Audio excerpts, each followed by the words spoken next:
I've got more replays, so you won't have to go without for too long. I'm actually not sure if the little update video for all the new things that are coming with the mod and the channel and whatever is already out, so I won't say anything about it right now. But hello everyone, welcome back. My name is Jordan, also known as JMonster, and today I've got another Silmarillion Total War battle for you. This is going to be a 2v2. There's going to be some weird stuff in this battle because we're playing with the campaign units. Yes, that's right, if you change the era, you'll have access to every single campaign unit that we have made thus far, which is a lot. It's like 100 and something, 120 extra units or whatever. Really changes the way that factions play for the most part. For example, Fingolfin's actually going to have some melee cavalry in this, which happens to be who I'm going to play today. So, House of Fingolfin, I have 3 units of Marines of Vinyamar. They've got a couple Hunter Javelins before they can mix it up in melee as a relatively decent second line, medium line infantry. So they've got a few rules and such that they can play on the battlefield. Definitely something you want to fear. If you got a lot of monsters, you got a lot of heavy infantry. Especially polearms in particular, Marines of Vinyamar are very, very good against. So, Angband, other polearm heavy factions like Finarfin and so forth. I've also brought some Harumatar with some beautiful new models here. These are actually courtesy of Castellan of Angmar. Big thank you to him. This is them with their armor upgrade. I've actually got 2 of the Armatar in addition, and one of them is going to be playing host to my general. Right there. There he is. Golfing at the back.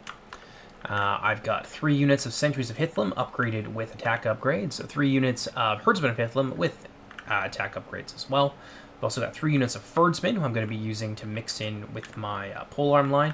It's not going to be a lot of damage, but it is going to hold the line and certainly give some factions pause because those pikes and with the range that they can bring to the table, it's a little bit of a game changer in a long, grindy fight, which is exactly what I'm expecting here. We've got some campaign units as well. The Scouts of Fingon is going to be a light melee cavalry. I believe they've also got some good bonuses against Uraloki, who I'm positive are on the field today, having just played this game myself, maybe 20 minutes ago. Where's the rest of them? I know I've got more. I've got some Axemen in here somewhere. They're like Axemen of Dorloman. Yes, there they are.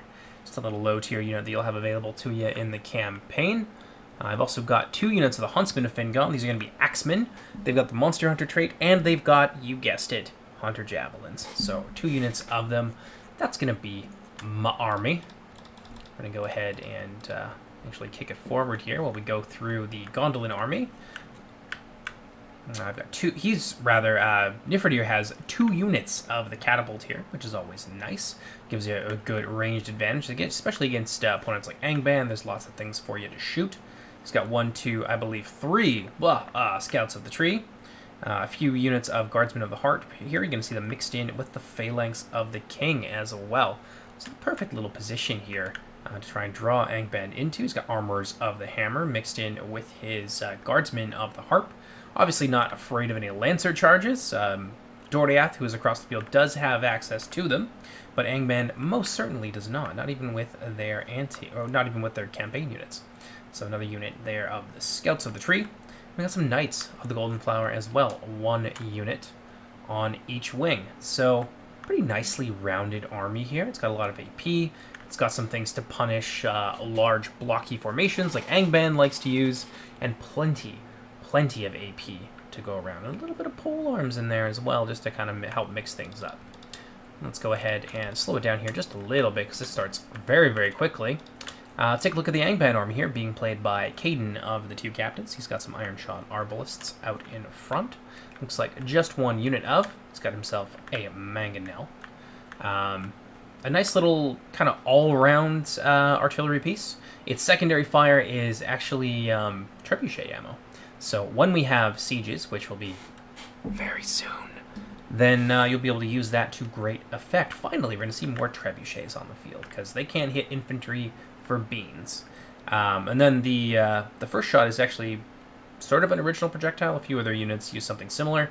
But basically it's a delayed shot, so you'll hit something with the fireball, that hurts, and then there's a couple of seconds while things kind of either move in or collect their wits and get back up, and then another secondary explosion will go off. So it's a little war crime engine like that. Yeah, very scary in the right kind of circumstance. got a boatload of Iron Shod Legionnaires with their first armor upgrade. Yeah, he's got like 4 units, I think, in total. He's got some Wretches of Angband over here with the Wolf Riders. Spear Guard as well. This is going to be a nice little force to guard his flanks. And on the other side, yeah, we have the Monster Mash. We've got the Valaraukar, Troll Guard of Gothmog, looks like 2 units of. More Iron Shod Legionaries, so he's got, I think, 5 in total so far. Spear Guard, Bulldogs, and some weird campaign units here. So we have Meglin's unit. This is something I don't think you guys have ever seen on the channel. You have the Infiltrators of the Mole. Can't get too good of a shot at them there. And some Enslaved Brawlers, who are basically just crazy psycho fanatics. They all wear iron masks as a symbol of their enslavement. And they actually don't have weapons, but they will punch people to death. They're actually berserkers, so that's another little campaign unit that you've got available to you. You got some Urloki over there as well. Everybody loves the Urloki. Somehow their UVs got messed up again. I guess I'll have to fix that again. Yeah. That's pretty well it for the Angband armies. Let's go ahead and take a look at Doriath, who's of course being played by Captain Gervais. We've got some Axe Guard of Region here. This is, if you've been watching a lot of replays, especially where he plays Doriath, this army is going to look very familiar to you, but it's got some interesting twists to it. So, Shield Bearers, Axe Guard, who are good at grinding up chaff, such as most of my army. Some Warriors of Region, got some Axemen of the Girdle as well. Again, really nice for grinded up chaff, especially with those throwing axes. We have Wardens of the Gate. So this is one of the kind of Menegroth fiefdom units that you'll have available to you in the campaign. I believe they have double axes, and they have... I don't know what kind of javelins they have. It might be hunter javelins. They certainly seem to hurt. Over here, we actually have some units themed around Maeglin, believe it or not. Forge Guard of the Dusk and Dale, just hanging out here with their little visored helms. You can see some of them actually have them up, which is kind of cool. It's very Dark Soulsy that way. We've actually got some Guard of the Treasury, so a halberd unit for Doriath. Yeah, it's scary. It hits like a ton of bricks, so it's going to be everything we can do to try and neutralize them. More Forge Guard of the Dusk and Dale, and more Guard of the Treasury there as well. That's going to be his kind of elite front line. Rangers of the Girdle, more Axemen of the Girdle, some Wardens here as well with their new model. They've actually got an armor upgrade in addition to their new look. And a lot of poison arrows here. Looks like we've got, I think there's at least 2 units mixed in there. Possibly a unit of swordsmen. Okay, it's Axe Guard and Shield Bearers mixed in together. So nasty 1-2 punch. More Rangers and then more Wardens in behind them. So let's go ahead and slow down just a little bit, and I'll tell you something about our strategy in this game while it is still fresh in my brain hole. So the plan right away was, because it's a little bit mean. We know Caden is a little bit of a newer player, and we also noticed that he doesn't have a lot of good tools to maybe stop rushes. He doesn't have halberd blocks and stuff. They're difficult for us to get rid of. But he has like kind of a lot of like different things. So he's just kind of like trying out the campaign army. So we noticed that, and we decided we were going to hard switch onto him. So if you look here, you're actually going to see my army making its way over here, because we know that Rex is going to come through this area to try and help his ally. They are separated right now by this pool in the center, so we want to try and use that to get as much of our army on top of Caden and pressure him and try and break him as quickly and efficiently as possible. So catapults popping off here. Looks like they're going after, oh yeah, indeed, going after the Valaraukar. You'd think they wouldn't fear fire, but indeed they are an elephant. So if one of those hits them, it will kill them. Oh, incoming! No, he's fine. But he has 2 catapults, able to smash through about 2/3 of that mangonel battery right here. So it's down to basically the bare minimum combat effectiveness, and Caden's going to be able to pull that out of there. I think these are going to miss, probably, maybe. Ooh, very close. Catapult shots flying this way and that, as Nifridir does his best to bring down the beast. Iron Shod Legionaries, all these things moving forward. See, that's the big thing here, is that I'm not seeing a ton of like damaging units outside of the Infiltrators of the Mole. Obviously they hit pretty hard. I think they've also got AP. Bulldogs can be pretty scary, and the Brawlers as well. But there's not a ton of like really strong support here for the Iron Shots, and especially on the cavalry side of things. So if we look, you can see that out here bringing a whole bunch of cav, and there's, you know, a lot of spearmen, some of the wargs as well, but these are not really to win fights. I think I actually talked with Caden about it. These two units here mesh well together because of how quick the wretches are, how slow the wolf riders happen to be, but this is not something to win fights, so you don't want to be taking, you know, direct punch-ups here with Knights of the Golden Flower, not if you can help it. There are certainly some Watchmen of the Gate here, so some more campaign units, some House of the Tree with two-handed clubs. Scouts of the Tree, point blank volley, a little bit of miss micro here. Definitely a misplay on Caden's part there. And those Knights, quite heavily armored, they're going to have no problem getting in here. The Watchmen of the Wooden Gate going to move in there as well, and a big flank charge, and that's probably going to seal the fate here of these Wolf Riders, since these two units are best when they fight together. Okay, Caden is going to pull out of there and move in to try and support the wargs against that heavy cavalry. So you can see they are taking some losses. Probably took about 5 or so losses so far, which is significant for a unit that small. Oh man, the Scouts of the Tree really giving it to the Spear Guard as they move over here. They're probably not going to notice this too much, even with a point-blank volley like that. Yeah, they've got too much shield and too much armor value, so they will manage to connect with the Scouts there. A little bit unfortunate. Over on my side, you can see that Rex has actually moved forward very, very quickly, realizing the sort of mortal danger that his ally is in. So I'm going to move in, try and just get right in his way, present a united front over here with Nifridir, so that he's going to have to go through me if he wants to get through to Gondolin, who's currently beating up his ally. There's only so many ways that he can kind of get around here. Coming around the back certainly would have been an option, but it looks like Rex is going to take the more direct approach here. Try and smash through my army, because it is not a terribly impressive front line. There is certainly a possibility of him being able to get through this quite quickly, quite adeptly. So I'm getting everything I can. A little bit of panic mode here as that Doriath army bears down upon us. Moving on over here, I've brought my Huntsman Fingon. I know that the cavalry can deal with most of these things, and probably the Watchmen there as well, but the Spear Guard are particularly sticky. So I'm going to bring forward some of my Huntsman Fingon. I'm going to try and do what we can to them, and it looks like some of the catapults actually out of ammunition, so the crew here, the Axemen of the Gate of Bronze, can be brought forward, go for a nice little cheeky charge into the Spear Guard and get them fully surrounded. I'm trying to get off a volley or two before that happens, and it's going to hurt. Yeah, one volley goes off, and they're going to get a very nice one there. That's pretty much all going to connect, and those guys are going to drop, I think, about 20 models very, very quickly. And there it is. Next thing I want to do is I'm going to train some of their ammunition over onto these Wolf Riders here, deal with them quickly. Probably not the best use of my ammo, to be perfectly honest, but I was in a bit of a hurry with Rex beating down my front door. You can see that here. Speaking of, we're going to pop over here, and I saw the Guard of the Treasury, and I knew that they were going to be a bit of a problem. So we are going to try and take them down. You can see over here, trying to thin them out if we can with my Marines.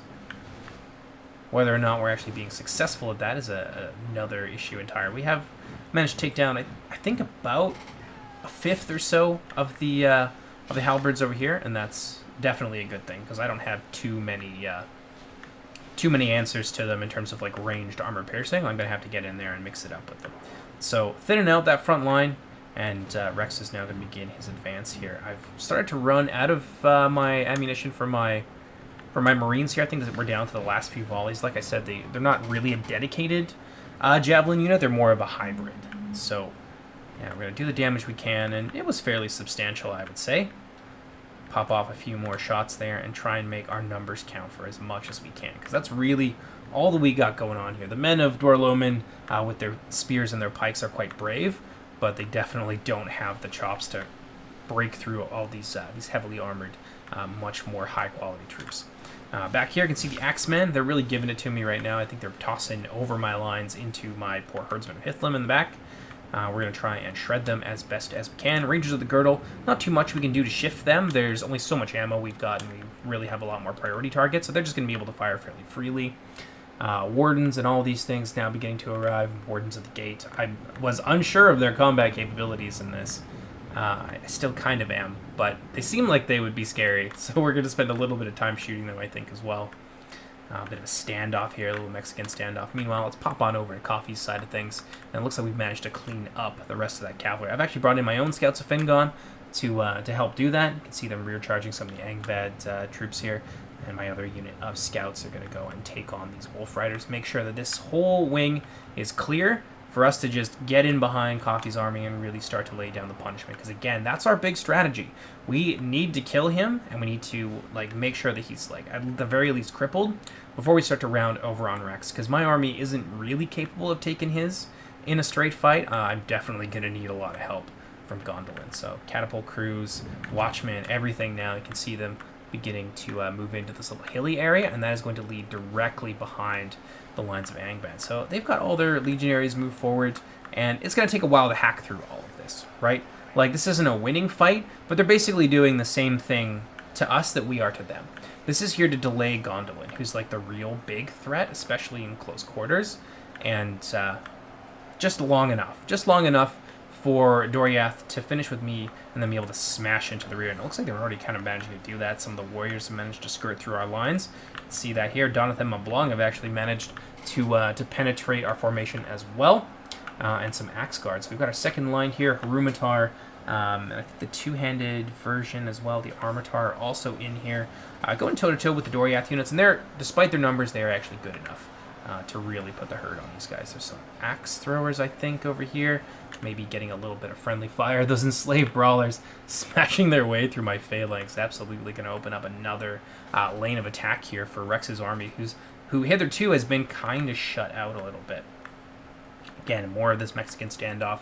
I don't necessarily want to move too far forward here and engage them, because you can see he does have some reserves here, especially the wardens. They'll run out of ammo fairly quickly, and then they just become like halfway decent light shock infantry, and of course he's got the Axemen of the Girdle here as well. So if I start to move, then it's going to open up a big hole to my second line, and that's not really going to help me hold here, which again is the strategy. So Rex has brought forward some of his heavy troops, spearmen and some axemen. I've thrown in the Axemen of Dor Loman, who've actually got a chevron and an attack upgrade, so they're not going to do horribly. Okay, they're probably going to do really bad, but they are going to stay and fight for a really long time, and that's really all I need them to. I've got another 2-3 lines of reserves there, and I've got my general's bodyguard in the form of the Armatar as well, and a whole bunch more herdsmen of Hithlum besides. So, popping back over onto this side, you can see I've actually brought up my Huntsmen of Fingon. They're hanging out here, and they're going to start tossing Javies down into the rear, and Gondolin is making their move. So the Ironshod Legionaries, being orcs and by nature quite cowardly, not going to appreciate having a whole bunch of Noldor Axemen suddenly show up behind them while they are already hard-pressed fighting their compatriots on the other side there. Now it looks like the Balrog have actually come in here with the pikes, which probably not the best idea. There's also Lords of the Golden Flower. Apparently I missed them. They're in here. If they're able to push their way to the Balrog, then it's going to be no bueno for sure. I think that's the last... No, there's 2 Balrogs in there, but both of them are certainly in mortal peril. Very close to a lot of their natural counters. Looks like the Mangonel, however, back online, putting a little bit of supporting fire into my line. Lots of friendly fire, though, unfortunately, hitting some of his Doriath compatriots. But I'm starting to thin out here quite a lot, and I've also got these things yet to deal with behind my lines. Like, we could beat the Spearmen, but it's going to take us forever. So I'm moving in my General's Bodyguard now, or maybe this one isn't my General's Bodyguard, but I'm going to move them in there, try and stabilize the situation, and just, again, keep Rex busy for as long as I possibly can. Soaking up all of his ammo. It's nice that he's shooting me instead of into the back of my ally. That would be unfortunate. Axemen here doing their best, but it's only a matter of time. So the clock is certainly ticking. Some Axemen of the Girdle have now been brought forward, and it looks like they're trying to toss at my Marines. Or maybe my more heavily armored units. They're going to stand up to that very well, though, with their shields and heavy armor. And it looks like some Ironshod Legionaries trying to move in there, assist their ally. And they are really rolling me up on my right wing. So how are things going for us over here? So far, they're holding steady. It's a losing fight for sure. Balrog's now being brought forward to help repel some of the Noldor. I think my Huntsmen have used all of their ammunition, or very, very near to it. Oh, they're just about to. Oh, I missed it. Nope, there it is. That's going to come right down here into the backs of these Legionaries. Let's go ahead, kick it up to about twice the speed we were at. Ironshod Legionnaires taking a pounding here, and he's very, very close to having this flank routed. So things not going great on my end, but they're kind of going worse for the Angband player over on this side, on our right wing. Our extreme right wing, anyway. Huntsman moving forward, taking care of some of the Arbalists. Actually, you've got some Knights in here as well. Watchmen of the Wooden Gate have moved forth, and we're just trying to get rid of the Arbalists because they can be a real big pain. Rex actually bringing out some of his hidden units. I was hoping he didn't have them, but indeed he does. He's got the Outriders of the Girdle, and he's going to try, I think, and get a devastating charge onto the Watchman, which will help him break free and move his way in here. Urloki moving in as well to support him. Things are looking pretty grim over on my side. Like, the men of Hithlum doing their best. The Marines of Vinyamar have now been engaged, and basically the lines have coalesced around these guys here. Scouts of the Tree moving in to support as well. Oh dear, some of those Urloki bringing that fiery breath of death to bear here against probably one of the most important, or a couple of the most important units, that being the Phalanx of the King Legendary Company, and of course the Lords of the Golden Flower. They're getting caught up in there as well. But lots of Noldor and Sindar swarming across their back lines. So I think we're going to be able to break through here pretty quickly. Oh yeah, some brutal charges as well from the Knights. Not enough to break them, but certainly enough to deal some serious damage. And that fire just keeps pouring in. So Nifredir is going to be able to disengage with his Lords of the Golden Flower. Going to bring them out and save them. Maybe get on top of the Urloki. That would be excellent. These Watchmen here kind of helping to turn the tide with my heavily armored units against the Donatham and Blung. It's more or less where these guys want to be, but the Armitar actually pair heavy armor with some really exceptional melee defense. Fingolfin kind of gets the best of both worlds when it comes to their heavy sword infantry. So the Donatham and Blung not going to be as effective as they otherwise would be as they get slowly surrounded and squeezed by those two-handed maces. Over here, starting to push back a little bit, might be able to roll things up. It's only a very thin number of Armitar here who are kind of holding things together. The Doriath troops, just not in enough numbers. It really did put the hurt on them here. I don't think they're going to be able to effect a breakthrough on their own, but they are certainly going to be able to hold for an extremely long time. But this is where the magic is happening for Rex.